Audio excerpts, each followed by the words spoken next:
नमस्कार प्रिय दर्शकों, एक बार फिर आपका स्वागत है हमारे YouTube चैनल बीइंग टीवी में। प्रिय दर्शकों, आज फिर एक नई कहानी, एक नया वीडियो लेकर के हम हाजिर हुए हैं। आज की जो कहानी है, आज का जो प्रसंग है, यह बड़ा ही ज्ञानवर्धक है, बड़ा ही मोटिवेशनल है। प्रिय दर्शकों, एक कबूतर ने बताया कि किसका साथ स्वयं भगवान देते हैं और स्वयं भगवान आकर किसकी मदद करते हैं। इस कहानी में कबूतर ने यह भी बताया है कि कौन सा मनुष्य कभी अपने जीवन में गरीबी नहीं देखता। प्रिय दर्शकों, कहानी शुरू करने से पहले अगर आप हमारे चैनल पर पहली बार आए हैं तो चैनल को सब्सक्राइब करें, बेल आइकन ऑन करें, अच्छे कमेंट किया करें ताकि आने वाले वीडियो का नोटिफिकेशन सबसे पहले आपको मिले और प्रिय दर्शकों, आप उसका फायदा उठा सकें। तो शुरू करते हैं आज की प्यारी सी कहानी। यह प्यारा सा वीडियो प्रिय दर्शकों, प्राचीन समय की बात है। किसी जंगल में कबूतर और कबूतरी का जोड़ा रहा करता था। वह दोनों पति पत्नी एक दूसरे से बड़ा प्रेम करते थे, एक दूसरे का बड़ा आदर सम्मान करते थे। प्रिय दर्शकों, कबूतर और कबूतरी में अक्सर ज्ञान चर्चा हुआ करती थी। कबूतर अपनी पत्नी का बड़ा ध्यान रखता था, उसे ज्ञान की बातें बताया करता था, उसके लिए मीठे मीठे फल लेकर आया करता था और कबूतरी भी अपने पति कबूतर का बड़ा आदर सम्मान करती थी, बड़ी सेवा करती थी। दर्शकों, एक दिन की बात है, रात का समय था। कबूतर और कबूतरी दोनों ही अपने घोंसले में सो रहे थे। तभी कबूतरी कहती है कि पिया जी, मुझे नींद नहीं आ रही है, आप कोई अच्छी ज्ञानवर्धक कहानी सुनाइए। कबूतर कहता है कि प्रिय, आज मैं तुम्हें एक बड़ी ही अच्छी कहानी सुनाता हूँ। इस कहानी को जो भी मनुष्य सुन लेगा वह कभी गरीब नहीं रह सकता। प्रिय दर्शकों, अब कबूतर अपनी कहानी प्रारंभ करता है। कबूतर कहता है कि प्रिय, एक समय की बात है, किसी नगर में दो भाई रहा करते थे। वह दोनों भाई अपनी अपनी पत्नी के साथ अलग घर में रहा करते थे। बड़ा भाई रामू तो बहुत ही धनवान था, नगर में उसकी एक बड़ी ही अच्छी दुकान थी। और छोटा भाई जुगल जो था वह बहुत गरीब था। वह अपना और अपनी पत्नी का पेट पालने के लिए दूसरों के घरों में सफाई किया करता था, दूसरों की गंदगी साफ करके, और वह अपना घर चलाया करता था। प्रिय दर्शकों, इस प्रकार दोनों ही भाई नगर में रह रहे थे। एक भाई गरीबी में तो दूसरा भाई ऐशो आराम से अपना जीवन व्यतीत कर रहा था। प्रिय दर्शकों, दोनों ही भाइयों के माता पिता कुछ साल पहले गुजर गए थे। माता पिता के गुजरने के बाद बड़े भाई रामू ने माता पिता की सारी संपत्ति को हड़प लिया और जमीन को हड़प लिया, और छोटे भाई जुगल को कुछ भी नहीं दिया।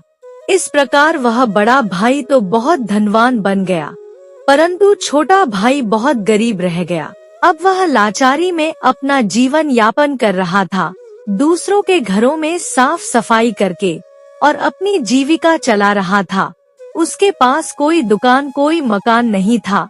नगर के बाहर वह एक छोटी सी कुटिया बना करके अपनी पत्नी के साथ रहा करता था, जिसके घर में जो काम मिल जाता उसे करके जैसे तैसे अपनी 2 वक्त की रोटी का इंतजाम कर लिया करता था। कई बार तो प्रिय दर्शकों, उसे भूख ही सोना पड़ता।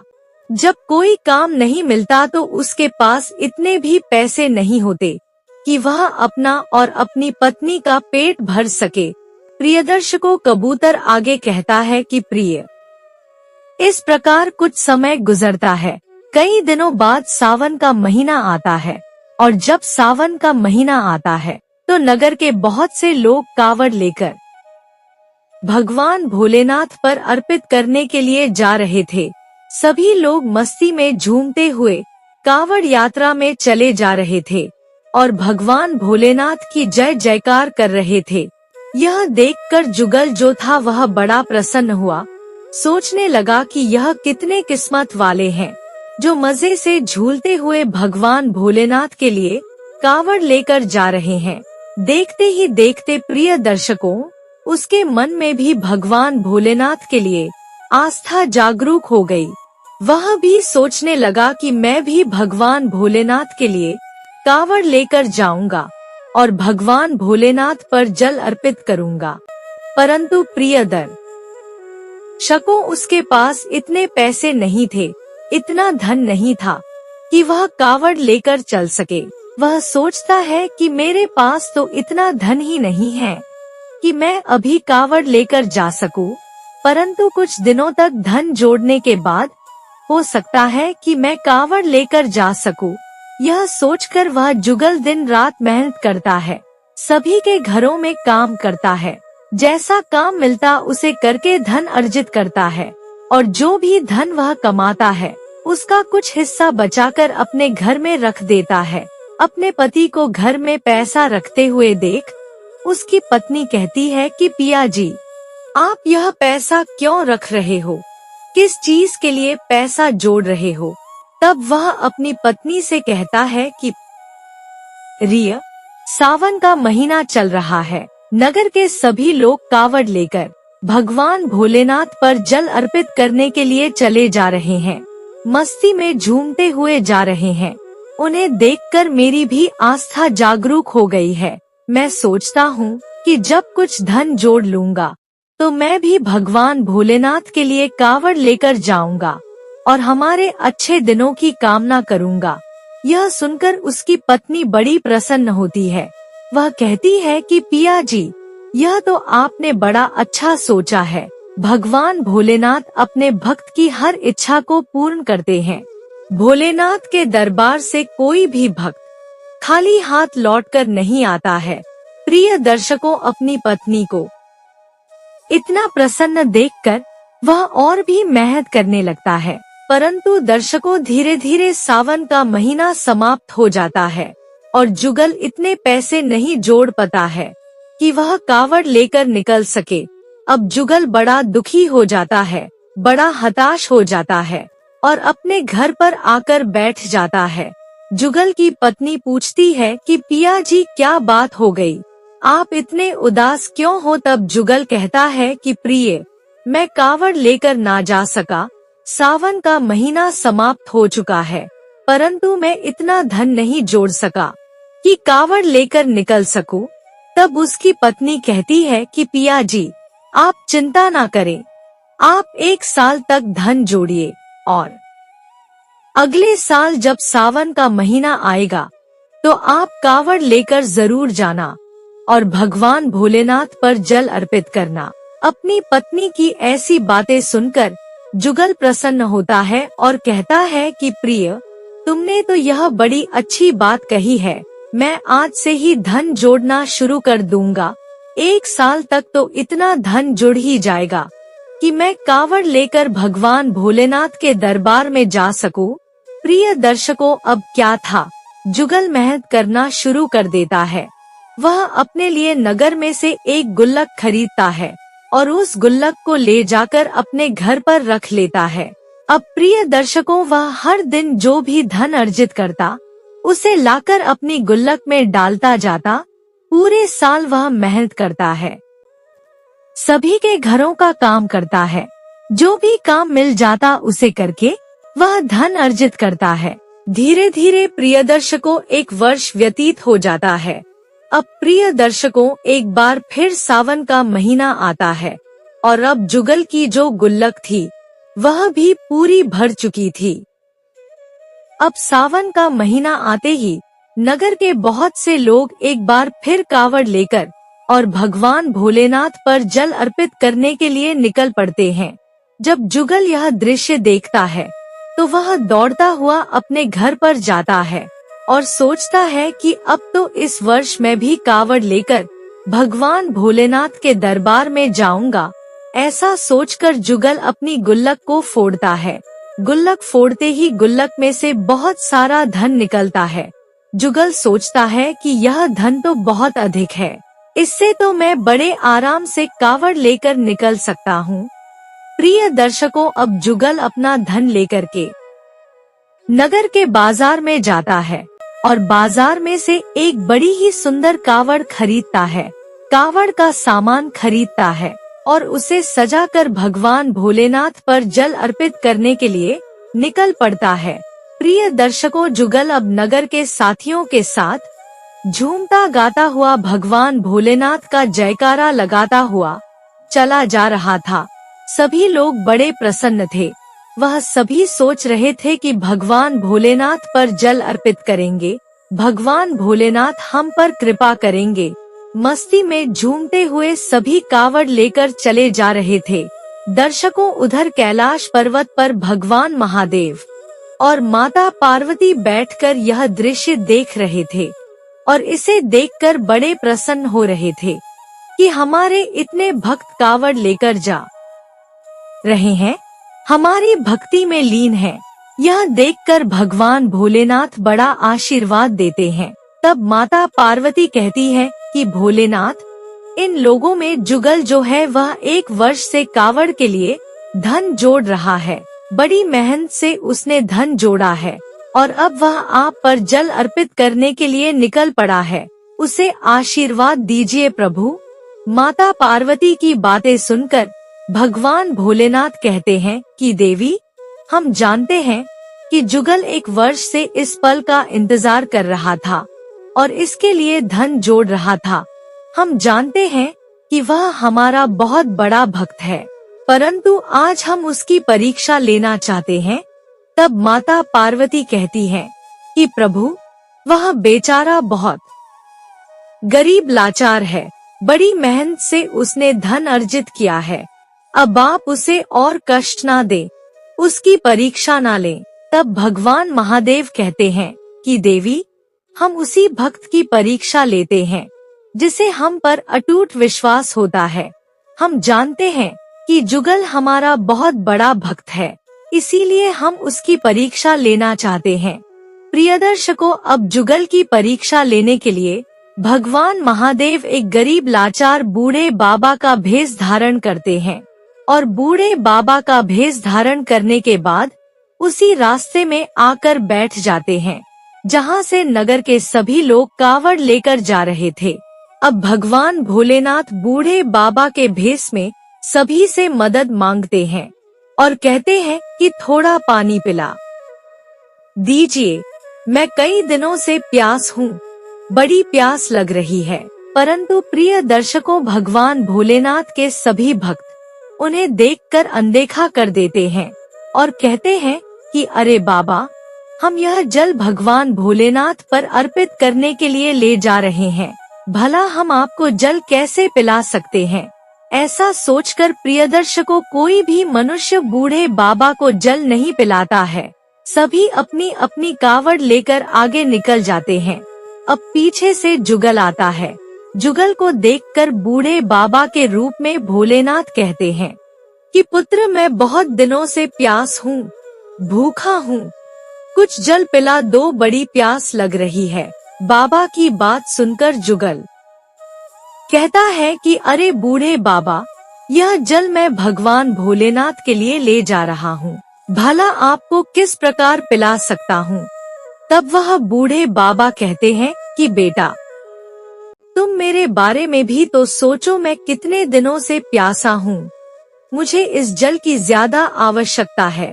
प्रिय दर्शकों, अब जुगल को बूढ़े बाबा पर दया आ जाती है और वह अपना कावड़ वाला जल निकालकर और बूढ़े बाबा को पिला देता है। जुगल सोचता है कि कोई बात नहीं, कावड़ लेकर मैं अगले साल चला जाऊंगा। परंतु इस बार यह बूढ़े बाबा को जल की ज्यादा आवश्यकता है। ऐसा सोचकर जुगल बूढ़े बाबा को जल पिला देता है। प्रिय दर्शकों, अब बूढ़े बाबा के रूप में भोलेनाथ जल पीते हैं। जुगल का ऐसा दयालु स्वभाव देखकर भोलेनाथ प्रसन्न हो जाते हैं। जल पिलाने के बाद जुगल अपने घर की तरफ लौटने लगता है। तभी बूढ़े बाबा पीछे से आवाज देते हैं और कहते हैं कि पुत्र रुको। अब जुगल वापस बूढ़े बाबा के पास आता है और पूछता है कि कहिए बाबा, क्या कहना चाहते हैं। तब वह बूढ़े बाबा कहते हैं कि पुत्र, तुमने मुझे पानी पिलाया है और मैं तुमसे बड़ा प्रसन्न हूँ। मैं तुम्हें कुछ देना चाहता हूँ। दर्शकों, अब बूढ़े बाबा जुगल को एक पोटली देते हैं और कहते हैं कि पुत्र, इसमें भगवान भोलेनाथ का प्रसाद है, घर ले जाकर यह पोटली खोलना और प्रसाद ग्रहण करना। इतना कहकर वह बूढ़े बाबा के रूप में भोलेनाथ दूसरी तरफ चले जाते हैं और इधर वह जुगल अपने गांव की तरफ चल देता है। प्रिय दर्शकों, अब जुगल रास्ते भर उदास था।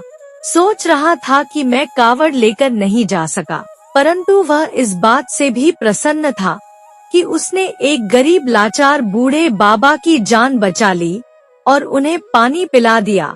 कुछ देर में जुगल अपने घर पहुंचता है। जुगल को देखकर उसकी पत्नी कहती है कि पिया जी, आप वापस कैसे आ गए? तब जुगल सारी बात बताता है और कहता है कि प्रिय, वह बूढ़े बाबा ने यह पोटली दी है और कहा है कि इसमें प्रसाद है, हमें ग्रहण करना है। दर्शकों, अब क्या था?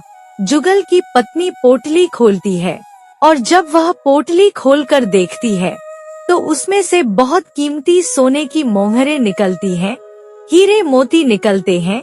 यह देखकर जुगल और उसकी पत्नी आश्चर्यचकित रह जाते हैं। सोचते हैं कि इसमें यह इतने कीमती हीरे मोती कैसे निकल गए। तब जुगल की पत्नी पूछती है कि पिया जी, यह क्या है, आपको यह किसने दिया? जुगल कहता है कि प्रिय, यह तो वही बूढ़े बाबा ने दिया था, परंतु उन्होंने कहा था कि इसमें प्रसाद है। अब प्रियदर्शकों, जुगल की पत्नी को सारी बात समझ में आ जाती है। वह तुरंत भगवान भोलेनाथ की तस्वीर के पास जाती है और कहती है कि पिया जी, यह सब भोलेनाथ की लीला है, वह जरूर आपकी परीक्षा ले रहे होंगे, यह सब हमें भोलेनाथ नहीं दिया है। दर्शकों, अब तो जुगल भी बड़ा प्रसन्न होता है और कहता है कि प्रिय, तुम बिल्कुल सत्य बोल रही हो, जरूर वह बूढ़े बाबा के रूप में भोलेनाथ ही होंगे जिन्होंने हमें इतना बड़ा आशीर्वाद दिया। प्रिय दर्शकों, भोलेनाथ अब लौटकर कैलाश पर्वत पर जाते हैं और माता पार्वती से कहते हैं कि देखा पार्वती, मेरा भक्त परीक्षा में सफल हुआ और उसे मैंने आशीर्वाद भी दे दिया है। यह सुनकर माता पार्वती भी बड़ी प्रसन्न होती हैं। प्रिय दर्शकों, इधर जुगल वह सोने के सिक्के और हीरे मोती से बड़ा आदमी बन जाता है। नगर में वह अपना बहुत बड़ा मकान बनवाता है और अपनी एक दुकान खोलता है। दुकान में वह बड़ी ईमानदारी से व्यापार करता है। नगर के सभी लोग अब जुगल की इज्जत करने लगे थे। जुगल की ईमानदारी की मसल दिया करते थे, क्योंकि प्रिय दर्शकों, जुगल अपनी दुकान में बड़े ईमानदारी से काम करता था, किसी का 1 रुपया भी नहीं मारता था। जुगल ने नगर में भगवान भोलेनाथ का बड़ा विशाल मंदिर बनवाया और हर दिन वह भोलेनाथ पर जल अर्पित करने जाता था। इस प्रकार जुगल अपना जीवन बड़े ही सुख पूर्वक व्यतीत करने लगा। प्रिय दर्शकों, जुगल का जो बड़ा भाई था रामू, वह यह सब देखकर जलने लगा। अपने छोटे भाई जुगल से ईर्ष्या रखने लगा। वह सोचने लगा कि इतनी जल्दी यह जुगल इतना धनवान कैसे बन गया, क्योंकि प्रियदर्शकों, जुगल ने अपने बड़े भाई रामू से भी बड़ी दुकान नगर में खोल रखी थी। इस बात से रामू बड़ा दुखी था। वह किसी भी प्रकार अपने छोटे भाई जुगल को आगे बढ़ता हुआ नहीं देखना चाहता था, तरक्की करता हुआ नहीं देखना चाहता था। ईर्ष्यावश रामू ने एक योजना बनाई। अगले दिन वह नगर के चौराहे पर पहुंचा और जोर जोर से चिल्लाने लगा, कहने लगा कि मेरे भाई जुगल ने मेरी दुकान में चोरी करी है, मेरा माल चुराया है और उसे बेचकर वह इतना धनवान बना है। दर्शकों, रामू की बातें सुनकर नगर के सभी लोग चौराहे पर इकट्ठे हो जाते हैं और जुगल भी चौराहे पर आकर खड़ा हो जाता है। जुगल कहता है कि अरे भैया, आप यह क्या कह रहे हैं? मैंने आपकी दुकान में कोई चोरी नहीं करी है, यह तो मुझे भोलेनाथ ने दिया है। भोलेनाथ का आशीर्वाद है जो मैं आज इतनी तरक्की कर रहा हूँ।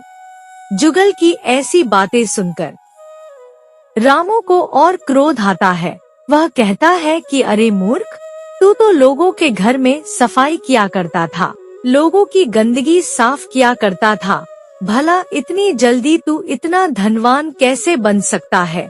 तूने मेरी दुकान में चोरी करी है, मेरा माल चुराया है। तू अपनी दुकान और अपना मकान मुझे दे दे। दर्शकों, नगर के सभी लोग भी अब रामू की बातों में आ जाते हैं। वह जुगल से कहने लगते हैं कि भाई, हमें भी यही लगता है कि इतनी जल्दी कोई इतना धनवान नहीं बनता है। कल को तो तुम्हारे पास 2 समय का भोजन नहीं था, और आज देखो इतनी बड़ी दुकान, इतना बड़ा मकान है। आखिर ऐसा कैसे हो सकता है? प्रिय दर्शकों, अब जुगल अपनी सारी कहानी सुनाता है। वह बताता है कि किस प्रकार एक बूढ़े बाबा ने उसे ढेर सारी धन दौलत उपहार में दे दी। यह कहानी सुनकर नगर का कोई भी मनुष्य विश्वास नहीं करता है। वह सभी कहने लगते हैं कि अरे जुगल, भला ऐसा कैसे हो सकता है? तुम जरूर झूठ बोल रहे हो। तुम्हें अपनी दुकान अपने बड़े भाई को देनी होगी। प्रियदर्शकों, अब क्या था? यह सब दृश्य देखकर जुगल की पत्नी भगवान भोलेनाथ के मंदिर में जाकर बैठ जाती है और भगवान भोलेनाथ का ध्यान लगा लेती है। वह कहती है कि भोलेनाथ, किसी भी प्रकार मेरे पति को बचा लीजिए, नहीं तो ये नगर के लोग आपके आशीर्वाद को हमसे छीन लेंगे। आपके भक्त के साथ बहुत बुरा हो रहा है। प्रभु, आप ही अब कुछ कर सकते हैं, आकर अपने भक्त को बचा लीजिए। दर्शकों, इस प्रकार की प्रार्थना जुगल की पत्नी भगवान भोलेनाथ से करती है। उधर कैलाश पर्वत पर माता पार्वती कहती है कि स्वामी, आपका भक्त संकट में है, सभी लोग उसके विरोध में हैं। आपको जाकर उसकी सहायता करनी चाहिए। प्रिय दर्शकों, माता पार्वती का कहना था कि भोलेनाथ तुरंत पृथ्वी लोक के लिए प्रस्थान करते हैं। कुछ ही देर में भगवान भोलेनाथ जुगल के नगर में पहुंचते हैं। इधर सभी लोग जुगल को पकड़ चुके थे, उसे बंदी बनाकर उसे मार रहे थे। तभी भोलेनाथ प्रकट होते हैं। भोलेनाथ को साक्षात सामने खड़ा हुआ देख नगर के सभी लोग नतमस्तक हो जाते हैं और भोलेनाथ की जय जयकार करने लगते हैं। प्रियदर्शकों, तभी भोलेनाथ कहते हैं कि जुगल मेरा भक्त है, उसे यह सब उपहार में मैंने दिया है, मेरा आशीर्वाद है। अब भोलेनाथ का इतना कहना था कि सभी ने जुगल को छोड़ दिया और जुगल तुरंत दौड़ता हुआ भगवान भोलेनाथ के चरणों में गिर पड़ा। इतना कहकर भगवान भोलेनाथ सभी नगर वासियों को सत्य बताते हैं और कहते हैं कि जुगल का जो बड़ा भाई है रामू, वह बड़ा ही बेईमान है, मक्कार है, जिसने अपने छोटे भाई का हिस्सा हड़प लिया, जमीन हड़प ली, मकान हड़प लिया। ऐसे मनुष्य का साथ में कभी नहीं देता हूँ। ऐसा मनुष्य नरकी में जाता है जो दूसरों से ईर्ष्या रखता है, द्वेष रखता है और दूसरों की तरक्की से जलता है। ऐसे लोगों का साथ में कभी नहीं देता हूँ। और जुगल जैसे लोग जो दूसरों की सहायता करते हैं, मेहनत से अपना जीवन यापन करते हैं, हमेशा ऐसे लोगों के साथ में खड़ा रहता हूँ। उनकी ढाल बनकर मैं खड़ा रहता हूँ। प्रिय दर्शकों, नगर के सभी लोगों को भोलेनाथ की बात समझ में आ गई थी। भोलेनाथ आगे कहते हैं कि जुगल इतनी जल्दी धनवान कैसे बन गया? इस बात से आप सभी को बहुत परेशानी है, परंतु मैं आज आपको बताता हूँ कि मैं किस मनुष्य को धनवान बनाता हूँ और किसे गरीब बनाता हूँ। दर्शकों, भोलेनाथ आगे कहते हैं कि जो भक्त दूसरों की सहायता करता है, मनुष्य की सेवा करता है, लाचार दीनहीन गरीब लोगों का पेट भरता है, अपने हिस्से में से थोड़ा दान करता है, ऐसे लोगों के घर पर हमेशा धन के भंडार भरे रहते हैं, वह कभी गरीब नहीं हो सकते। और दूसरी तरफ जो लोग दूसरों को दुख देते हैं, मनुष्य के दुख में कभी साथ खड़े नहीं होते हैं और हमेशा अपना फायदा देखते हैं, दूसरों की तरक्की से जलते हैं, ऐसे लोगों को गरीबी में जाने से कोई नहीं रोक सकता। प्रिय दर्शकों, इतना कहकर भगवान भोलेनाथ अदृश्य हो जाते हैं और इधर नगर के सभी लोग जुगल से माफी मांगते हैं। जुगल के पैरों में गिर पड़ते हैं, कहते हैं कि तुम तो बड़े ही अच्छे मनुष्य हो। दर्शकों, रामू भी अपने छोटे भाई जुगल से माफी मांगता है और वह भी सत्य की राह पर चलने लगता है। भगवान भोलेनाथ की भक्ति में लग जाता है, दूसरों की सेवा में लग जाता है और अब दोनों भाई मिलजुल कर नगर में रहते हैं, एक ही घर में रहते हैं और मिलकर अपनी दुकान चलाते हैं। प्रिय दर्शकों, इतनी कहानी वह कबूतर अपनी पत्नी को सुनाता है। वह कबूतरी को यह कहानी बड़ी पसंद आती है। तो आज की हमारी यह कहानी यहाँ समाप्त होती है। हम उम्मीद करते हैं कि आपको हमारी आज की यह कहानी पसंद आई होगी और आप इससे ढेर सारी प्रेरणाएं लेंगे। मिलते हैं आने वाली अगली कहानी में अगली ज्ञान चर्चा के साथ। तब तक के लिए नमस्कार, धन्यवाद।